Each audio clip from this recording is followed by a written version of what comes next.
जय जगन्नाथ। कहानीटी महाभारत युद्ध समय कथारे अच्छी जहाकु रखिबे अनंत किए करिपारे बलवंत।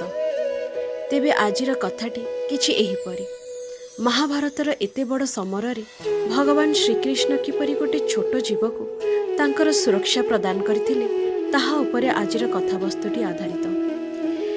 एते वर्ष पुराणा एही कहानीटी आज मध्य आम समाज को शिक्षा और साहस देइथाय जे छोट हेले मध्य असहाय हेले मध्य जदि आमे भगवान को ऊपर आश्रित थिबा तेबे विपद पड़िले भगवान आमको निश्चय रक्षा करिवे। सेथिपई तो कुहाजे निराश्रयमां जगदीश रक्षा।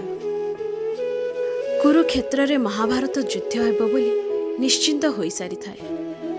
युद्ध हेबा पूर्वरु भूमिटी को समतल करबा पई सेठारे थिबा अनेक बड़ बड़ पुराणा झुगुड़ी को कटा जाउथाए। सेथिपई बहुत बड़ बड़ हाथी माने नियोजित होइथांते। महाभारत युद्ध हेबार ठीक पूर्व दिन जेतेबेले गछगुड़ी को भांगी धराशायी करा जाउथाए, ठीक सेतेबेले भगवान श्रीकृष्ण सखा अर्जुन को सांगरे नहीं आसीथांती कुरुक्षेत्र भूमि निरीक्षण करिबा पई। गोटे माँ चढ़ईटी तार कुनी कुनी चारोटी छुआ मानक सह गोटे विराट काय गछ डालरे बसा बांधी रहुथाए।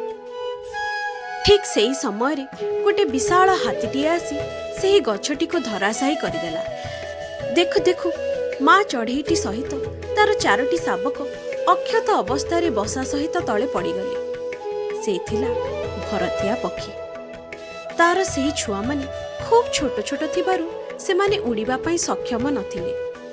एते विशाल युद्ध जोंथेरे बड़ बड़ हाथी अश्व और अनेक सैन्य सामंत नियोजित।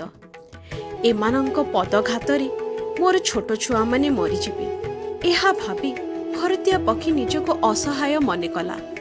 निज दुख जणैबा पई से चलीगला भगवान श्रीकृष्णଙ୍କ पाखକୁ। श्रीकृष्ण कुरुक्षेत्र भूमि निरीक्षण करुथिला बेले भरतिया पक्षीटी जाई सेठारे पहुंचिला आउ कहिला, हे जगदीश, आपण तो सबु जानते।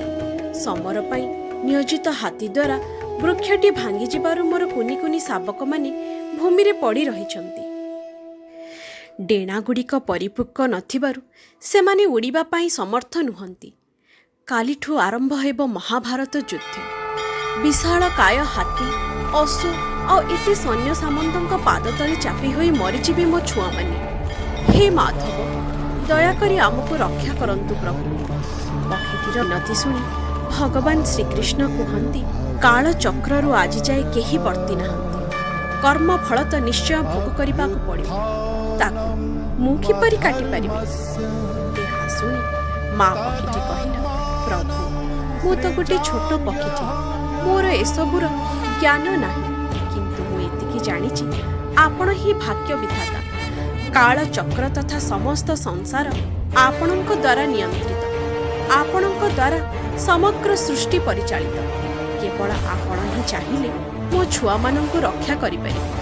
मु एबे आपणଙ୍କ शरण रे प्रभु। एहा सुनी भगवान श्रीकृष्ण स्मिता हास्यर सह भरतिया पक्षी को कहिले, युद्ध आरंभ हेबा पूर्वरु तुमी सेही भूमि उपरे थिबा बसारी 3 सप्ताह पई तुम परिवार निमंते यथेष्ट खाद्य पानीय संचय करी रख, आउ सबकिछि मो उपरि छाड़ी दियो। एतिकी कही भगवान श्रीकृष्ण अर्जुनଙ୍କ सह तांको शिविर को चलीगले। भगवान का आदेश पाई भरतिया पक्षी ठीक सेया ही कला।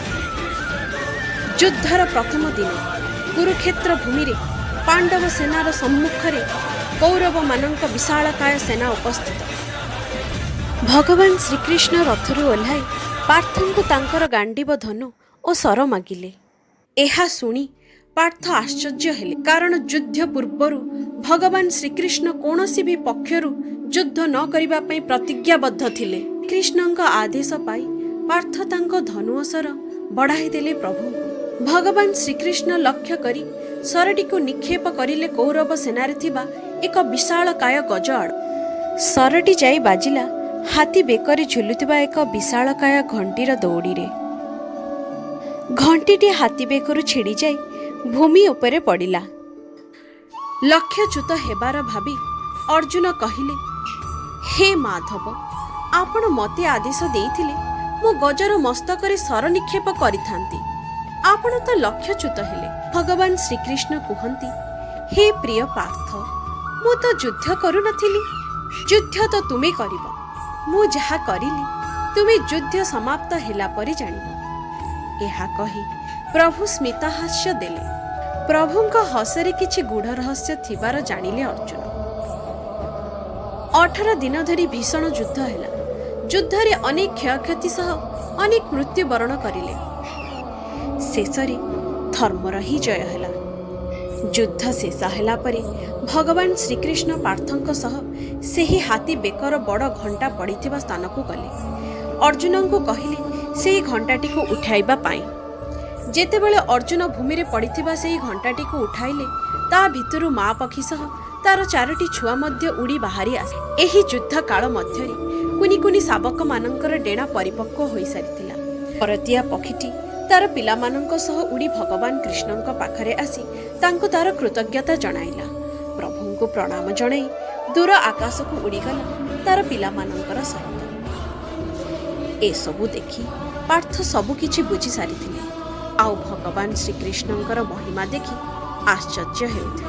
ଗୀତାରେ ମଧ୍ୟ କୁହାଯାଇଛି, ଯଦା ଯଦା ହି ଧର୍ମସ୍ୟ ଗ୍ଲାନିର୍ଭବତି ଭାରତ ଅଭ୍ୟୁତ୍ଥାନମଧର୍ମସ୍ୟ ତଦାତ୍ମାନଂ ସୃଜାମ୍ୟହଂ ପରିତ୍ରାଣାୟ ସାଧୂନାଂ ବିନାଶାୟ ଚ ଦୁଷ୍କୃତାଂ ଧର୍ମ ସଂସ୍ଥାପନାର୍ଥାୟ ସମ୍ଭବାମି ଯୁଗେ ଯୁଗେ। ଅର୍ଥାତ୍ ହେ ଭରତବଂଶୀ ଅର୍ଜୁନ, ଯେତେବେଳେ ଧର୍ମର ହାନି ଓ ଅଧର୍ମର ବୃଦ୍ଧି ହୋଇଥାଏ, ସେତେବେଳେ ମୁଁ ପୃଥିବୀ ପୃଷ୍ଠରେ ଅବତାର ଗ୍ରହଣ କରିଥାଏ। ସାଧୁମାନଙ୍କୁ ଉଦ୍ଧାର କରିବା ପାଇଁ, ପାପୀମାନଙ୍କୁ ବିନାଶ କରିବା ପାଇଁ ଏବଂ ଧର୍ମ ସଂସ୍ଥାପନ କରିବା ପାଇଁ ମୁଁ ଯୁଗେ ଯୁଗେ ପ୍ରକଟ ହୋଇଥାଏ। ଜନ୍ମ କର୍ମ ଚ ମେ ଦିବ୍ୟମେବଂ ଯୋ ବେତି ତତ୍ତ୍ୱତଃ ତ୍ୟକ୍ତ୍ୱା ଦେହଂ ପୁନର୍ଜନ୍ମ ନେତି ମାମେତି ସୋ ଅର୍ଜୁନ।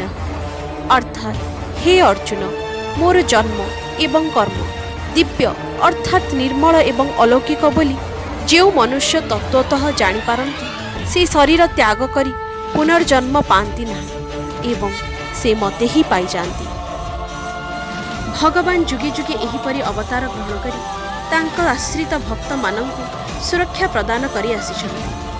ସେ ଭରତିଆ ପକ୍ଷୀ ହେଉ ଅଥବା ମୃଗୁଣୀ, ସେ ଗଜରାଜ ହୁଅନ୍ତୁ ବା ଦ୍ରୌପଦୀ, ଏହିପରି ଅନେକ ପ୍ରମାଣ ରହିଛି। ତେବେ ଭରତିଆ ପକ୍ଷୀ ଓ ଶ୍ରୀକୃଷ୍ଣଙ୍କର ଏହି କଥାଟି ଭଲ ଲାଗିଥିଲେ ଲାଇକ୍ ସେୟାର ନିଶ୍ଚିନ୍ତ କରିବେ।